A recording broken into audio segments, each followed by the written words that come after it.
Hola chicos, ¿cómo les va? Mi nombre es Paulo dos Santos, soy docente del Instituto Tejedor ya hace varios años, soy médico residente de infectología y ex ayudante de fisiología y de microbiología en la facultad. Seguramente vayan a tener algunas clases conmigo en el cursado, en su pasaje en su paso por el instituto. Yo estoy dando principalmente la parte de microbiología en lo que es tercer año, así que ya nos vamos a cruzar. El tema que hoy nos compete es la fisiología hepática dentro de lo que es el área de nutrición. El hígado es la víscera maciza más grande e importante del organismo, pesa alrededor de 1,8 kg. Está formado por dos lóbulos, tiene dos vasos aferentes. Vamos a tener por un lado en el hígado la irrigación funcional, que va a estar dada por la vena porta, y por otro lado la irrigación nutricia, que va a estar dada por la arteria hepática.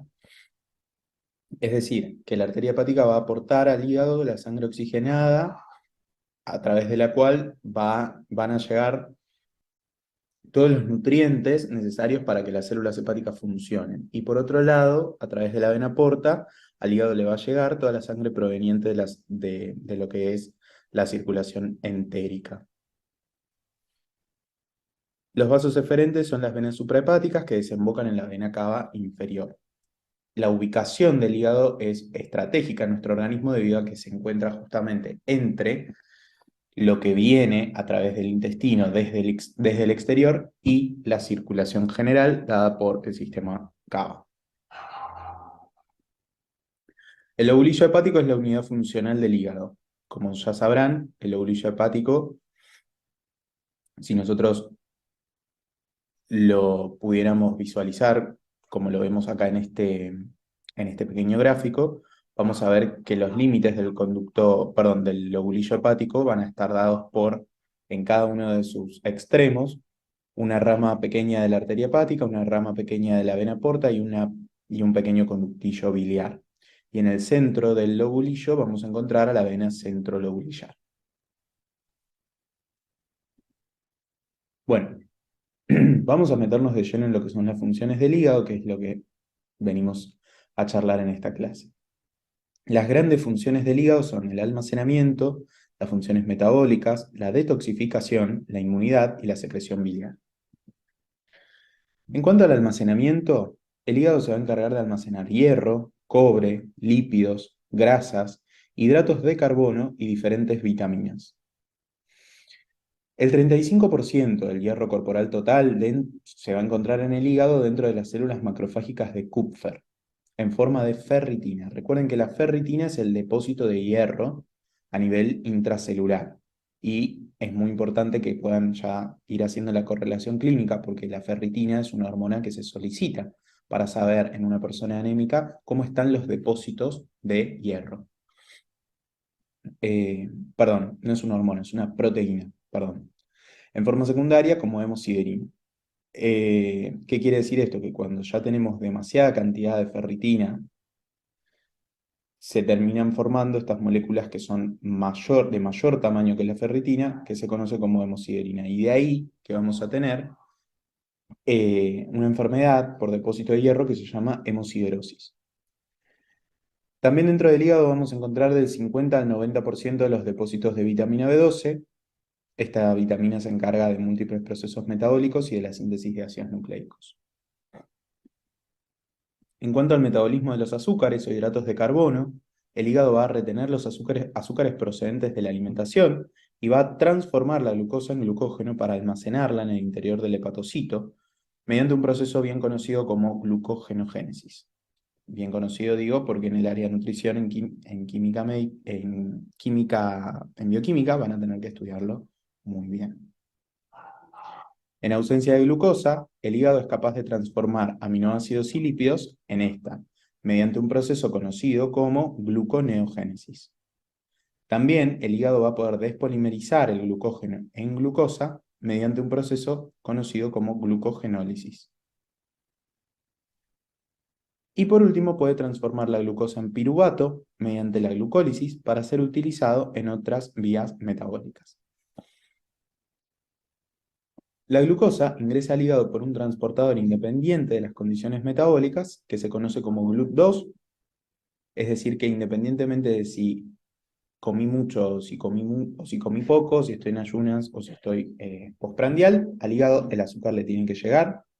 Apenas ingresa a la célula, la glucosa es fosforilada y convertida en glucosa 6-fosfato. Esto va a permitir mantener el gradiente. ¿Por qué? Porque la glucosa ingresa a la célula por difusión facilitada a través de lo que son los GLUT2. Como ustedes ya sabrán, la difusión facilitada se rige por una diferencia de concentración entre el exterior y el interior de la célula. Si hay gran concentración de glucosa fuera de la célula y poca concentración de la misma adentro, el pasaje va a estar facilitado de afuera hacia adentro.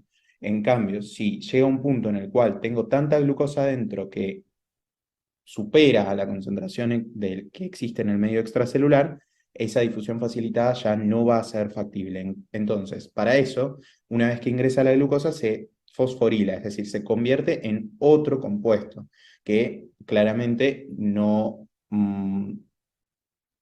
modifica el gradiente de glucosa y la diferencia de concentración entre el exterior y el interior celular sigue favoreciendo el ingreso de glucosa a la célula.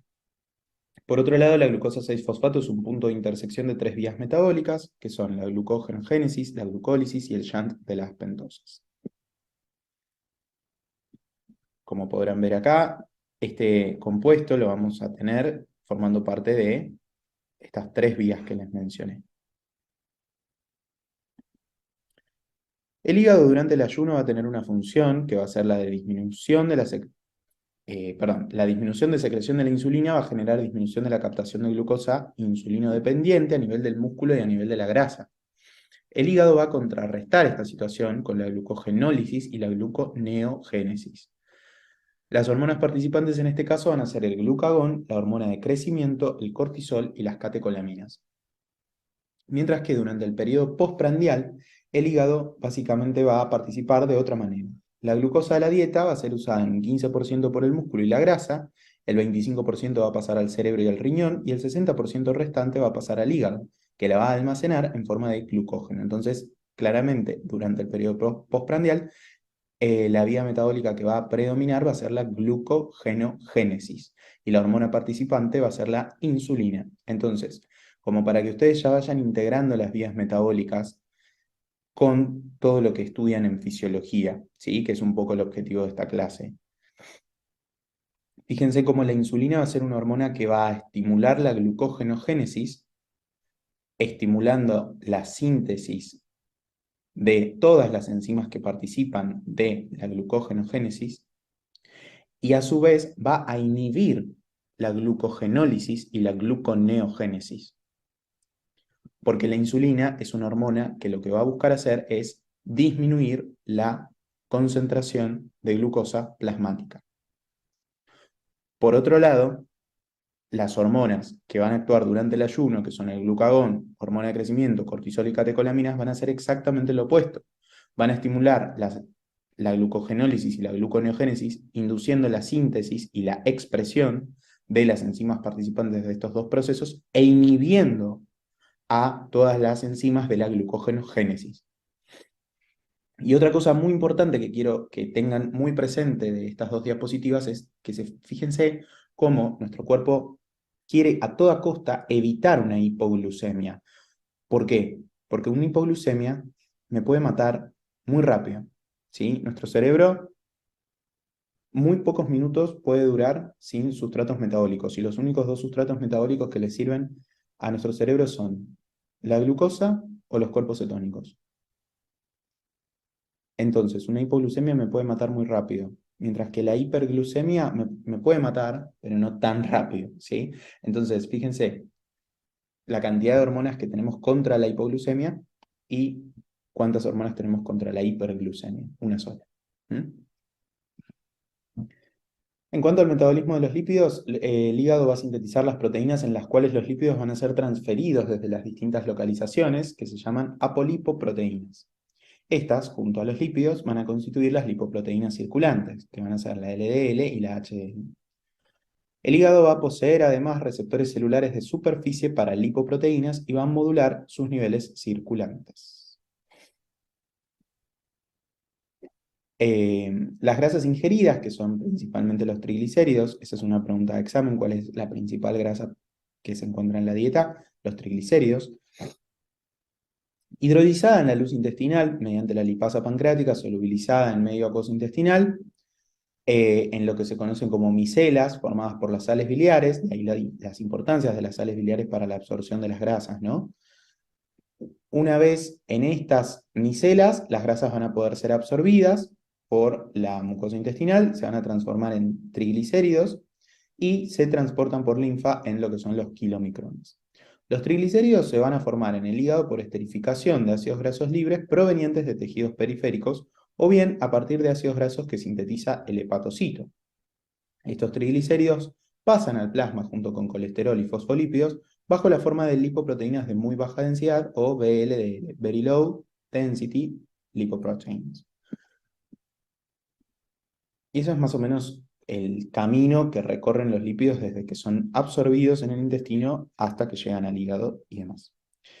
En cuanto al metabolismo de las proteínas, vamos a tener los factores de la coagulación, es decir, el hígado va a ser un órgano capaz de producir grandísima cantidad de proteínas, ¿sí? De hecho, una de las principales fallas que vamos a encontrar en los pacientes que tienen justamente insuficiencia hepática, o sea que el hígado no les funciona, van a tener que ver con el déficit de proteínas que van a tener estas personas. Por ejemplo, factores de coagulación, principalmente el factor 5, que va a ser un factor que vamos a solicitar en la sangre de un paciente para evaluar su función hepática, ¿sí? Un paciente con falla hepática va a tener sangrado. ¿Por qué? Porque no puede coagular. Va a tener trastornos de la coagulación. Por otro lado, el hígado también va a producir las proteínas fibrinolíticas, que son las que se encargan de hacer exactamente lo contrario, destruir los coágulos, destruir los trombos. Por lo tanto, también puede tener trastornos trombóticos, o sea, generar grandes cantidades de coágulos que terminen tapando las arterias, tapando las venas y generando isquemia distal, o sea, daño en un órgano porque no le llegue la sangre, básicamente. ¿Mm? La albúmina y otras proteínas transportadoras, recuerden que la albúmina es una importantísima proteína transportadora de distintos elementos solubles que van a viajar a través de la sangre, como por ejemplo las hormonas. O sea, es fundamental que contemos con albúmina. Reactantes de fase aguda, que van a ser distintas proteínas que se van a sintetizar en el contexto de inflamación. Por ejemplo, si una persona está cursando una infección, vamos a encontrar determinadas proteínas en la sangre que van a ser marcadoras de inflamación. Eso es muy importante también porque también tienen una utilidad clínica muy, muy importante. Y por supuesto las globulinas. Imagínense una persona que no tiene una buena función hepática y no produce globulinas. ¿Va a contar con gran cantidad de inmunoglobulinas? No, porque necesito la porción proteica de esas inmunoglobulinas. Entonces, moraleja, una persona con déficit en la función hepática va a tener un déficit inmunológico también, ¿sí? Entonces, fíjense la cantidad de funciones que cumplen las proteínas sintetizadas por el hígado y cuán importante es este órgano para el funcionamiento de nuestro cuerpo. Otra de las funciones del hígado, el hígado, al igual que el intestino y al igual que el riñón, es un órgano excretor. Actúa como barrera de primer paso entre el intestino y la circulación general. O sea, todo lo que ingresa por vía enteral, es decir, a través del tubo digestivo, va a la circulación portal y a través de la misma va al hígado. En el hígado se filtra y se desecha lo que sea tóxico y lo que realmente le sirve a nuestro organismo va a pasar a la circulación general. Por ejemplo, el amoníaco es un producto del metabolismo de las proteínas que es tóxico para nuestro cerebro. En el hígado el amoníaco se convierte en urea. Y en esa reacción se producen también muchos protones que van a servir para la regulación del pH y del medio interno. Que esto lo van a ver mejor el año que viene, pero quédense con este concepto.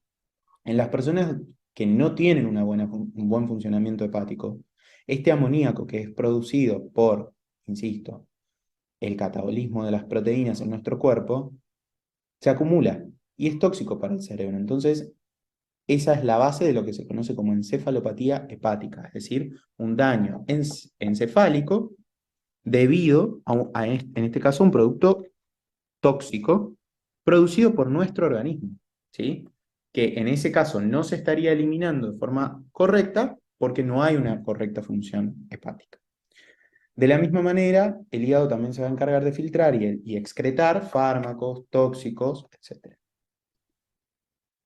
Bueno, la función inmunitaria del hígado va a estar dada principalmente por las células sinusoidales, también conocidas como macrófagos de von Kupfer, que van a ser células presentadoras de antígenos y que se van a encargar del aclaramiento del material particulado, o sea, de pequeñas partículas. También vamos a contar con las células estrelladas hepáticas, que son células perisinusoidales, o sea, que se van a encontrar rodeando los capilares sinusoidales del hígado, bien diferenciadas, que van a participar en la fibrogénesis del hígado y van a responder ante el daño hepático con fibrosis. Es decir, cuando hay daño hepático, estas células van a responder generando tejido colágeno que va a actuar como cicatriz. De hecho, estas células se sabe que son las células clave en lo que es el proceso de la cirrosis hepática, que es el estadio final del daño hepático. ¿Sí? Se activan de sobremanera estas células debido a la presencia de una anoxa que está presente de forma persistente en el hígado, como puede ser el alcohol, como puede ser un virus, como pueden ser las grasas, entre otros. ¿Sí? No me quiero meter mucho en eso porque eso es una cuestión ya patológica de tercer año, ¿sí? Pero para que por ahí vayan haciendo como una correlación eh, entre lo básico y lo patológico. La secreción biliar va a ser otra de las funciones del hígado. Va a representar lo que es la función exócrina del hígado. ¿Por qué? Porque todo lo que se secreta hacia el intestino es parte de una secreción exócrina porque el intestino está conectado con el exterior. La bilis se almacena en la vesícula biliar temporalmente y se libera en el duodeno según las demandas digestivas. Si como muchos alimentos colecistoquinéticos, voy a producir mucha bilis y la voy a secretar de forma excesiva. Principalmente alimentos con alto contenido de grasa, debido a que sin bilis las grasas no se pueden absorber. Entonces, cuando digo alimento colecistoquinéticos, me estoy refiriendo a alimentos ricos en grasas.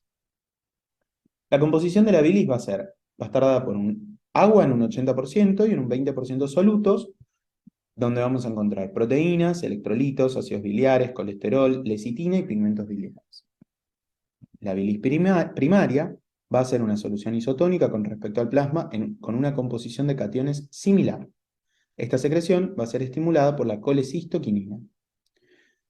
Y después tenemos la otra parte de la bilis, o sea, la bilis primaria sería como la parte acuosa, ¿sí? Mientras que después tenemos la fracción dependiente de las sales biliares, que es donde vamos a encontrar todos los solutos. La, la secreción de esta fracción dependiente se realiza en tres etapas. La primera es la captación, la segunda es la unión intracelular y el transporte, y la tercera la secreción canalicular.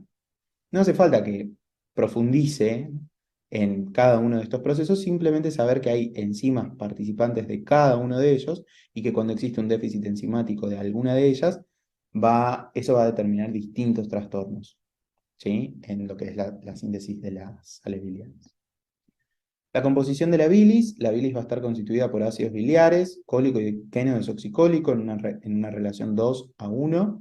Se conjugan en el hígado con glicina y taurina para formar las sales biliares, glucocolato, glucoqueno desoxicolato, taurocolato, entre otras, fosfolípidos y colesterol y los pigmentos biliares, dentro de los cuales vamos a encontrar principalmente la bilirrubina, que es un pigmento de color amarillo.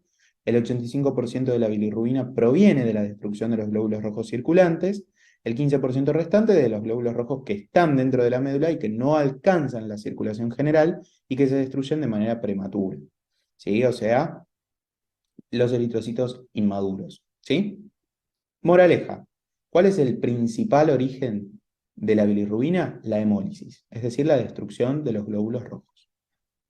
Y eso también va a ser muy importante porque en un paciente en el cual yo tengo un aumento importante en la bilirrubina, una de las primeras causas en las cuales tengo que pensar es que ese paciente está hemolizando.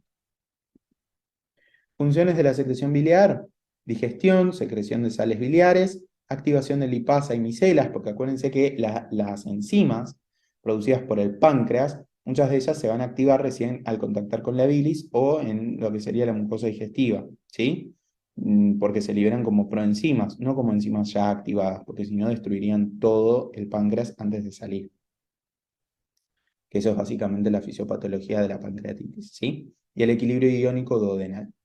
La circulación enterohepática, que va a estar dada por va a permitir el metabolismo de los ácidos biliares, la excreción de sustancias exógenas, tales como la bilirrubina, desechos, fármacos, toxinas y metales pesados, y la inmunidad de mucosas, con la secreción de inmunoglobulina A.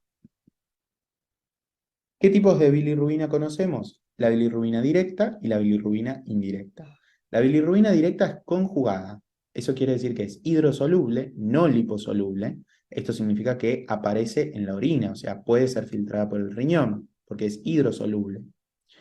Es desconjugada por una beta-glucuronidasa, se reabsorbe en parte, luego le sigue una nueva captación hepática y un ciclo entero hepático completo. ¿Sí? Eso es lo que se conoce como ciclo entero hepático, básicamente cuando la bilis es secretada al intestino y vuelve a ser absorbida. Otra parte se transforma en intestino en urobilinógeno y estercobilinógeno, que son ni más ni menos que desechos constituidos por exactamente los mismos compuestos, solamente que toman el nombre de urobilinógeno o estercobilinógeno según se excreten a nivel de la orina o a nivel de las heces, respectivamente. Y la bilirrubina indirecta es una bilirrubina no conjugada, liposoluble, no hidrosoluble, es decir, exactamente lo opuesto. Por lo tanto, no la voy a poder eliminar por riñón.